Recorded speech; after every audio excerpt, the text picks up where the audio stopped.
अस्सलाम वालेकुम नाजरीन, रीज़न इन्फो टीवी में खुश आमदीद। मज़े के लतीफ़ों के लिए चैनल को लाजमी सब्सक्राइब करें और वीडियो को लाइक करें और कमेंट करके हमें बताएं कि आपको हमारे लतीफ़े कैसे लग रहे हैं।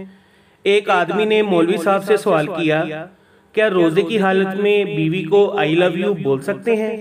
मौलवी साहब, दो बातों का ख्याल रखना लाजमी है।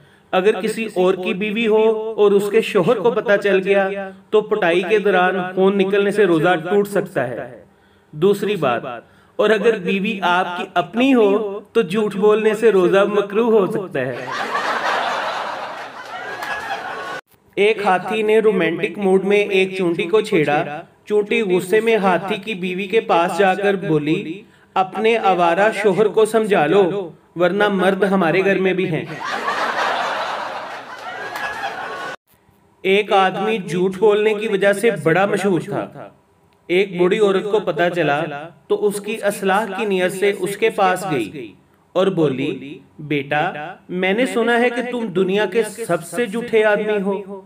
आदमी बोला, दुनिया को दफा करें जी, मैं तो आपको देखकर सख्त हैरान हूँ कि इस उम्र में भी ये हुस्न, ये जमाल, ये दिलकशी।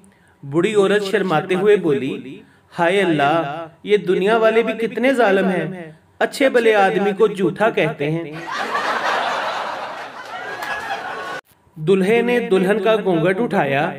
दुल्हन की खूबसूरती देखकर बहुत खुश हुआ और बोला, मैं दादी के पैर दबाता था तो वो कहती थी, देखना तुझे कोई हूर परी मिलेगी। दुल्हन भी बोली, जी हाँ, बुजुर्गों की बातों में बहुत असर होता है। मैं भी जब अपनी नानी को बहुत तंग करती थी तो वो कहती थी, तुम्हारी शादी किसी गंदे खानदान में ही होगी। बीवी, अगर मैं गुम हो जाऊं तो आप क्या करेंगे? शोहर, मैं अखबार में इश्तिहार दूंगा। बीवी खुश होते हुए, क्या लिखवाएंगे इश्तिहार में? शोहर, जिसे मिले थोड़ा और दूर छोड़ आए। शादी के बाद खावन ने थोड़े रोमांटिक अंदाज में अपनी बीवी से पूछा कि शादी से पहले जो बातें तुमसे किया करता था उनमें से कौन कौन सी बातें तुम्हें अब सच लगती हैं? बीवी शर्माते हुए बोली, वो जो आप अक्सर कहा करते थे ना, जमीला मैं तेरे काबिल नहीं।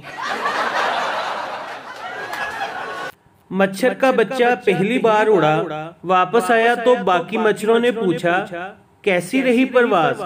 मच्छर बोला, बहुत अच्छी। जिधर गया लोग तालियां बजाते रहे मेरे लिए।